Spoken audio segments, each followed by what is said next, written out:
আবে ধাক্কা মার, মারতাছি তো, জোরসে মার। আরে বাপ রে বাপ, আরে শালা কই গেলি তুই? আরে ভাই এদিকে দেখ এদিকে। আরে ভাই তুই তো ছোট কেমনে হলি আমি কিভাবে বলবো?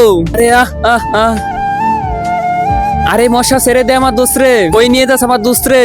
কি করি? সায়েন্টিস্ট সায়েন্টিস্ট এদিকে দেখ। আবে তো ছুটি কেমনে হলি? তোকেও কি ওই মশা খাটিছে? হ্যাঁ তুই জানলি কেমনে? আরে ওই মশা আমার দোস্তের ছুটো বানায় দিছে কামড় দিয়ে, কোনটাকে নিয়ে গেছে। আমি ওই মশাকে বানিয়ে ভুল করেছি নাকি? এই মশারে তুমি বানাইছো নাকি? হ্যাঁ আমি বানাইছি। ছোট হওয়ার মশা বানিয়েছি, বড় হওয়ার মশা বানিয়েছি। এই মশা আয় আমাকে খাট। আরে তুই তো বেঁচে গেলি, আমার দোষকে কিভাবে বাঁচাবো? আমি জানি দোষকে কোথায় নিয়ে গেছে। আবি আমরা কি করেছি? আমাদেরকে ছেড়ে দাও, আমরা তোমাদের ছাড়বো না, আমরা তোমাদের রক্ত খাবো। হাতিরা হামলা, দাঁড়াও, ছেড়ে দাও এদের। কোনই না।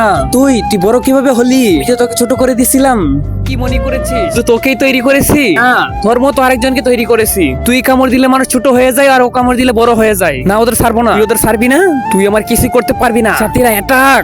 আর আগে এই ছবিটিকে সুন্দর মনে করে থাকলে ভিডিওতে লাইক দিয়ে চ্যানেলকে সাবস্ক্রাইব করে দাও। আরে মশা কি দেখতেছিস? তাড়াতাড়ি আমাকে খাট। ঠিক আছে, ওদেরকে কি মেরে নি, তারপর ওদেরকে খাবো। দাঁড়াও, আমার একটা আখির ইচ্ছা পূরণ করে দাও। বলে আমার কিছু লাগবে না। কি ইচ্ছা বল? আমাকে একটা বড় দেখে একটা মূলা নিয়ে আসো আমার জন্য। আরে সায়েন্টিস্ট, তুই মূলা দিয়ে কি করবি? এই মূলা খেয়ে আমি বহুত জোরে ফাটবো, তুই মরে যাবি। আরে ভাই ভাগো ভাগো। শালাটা কি করলি?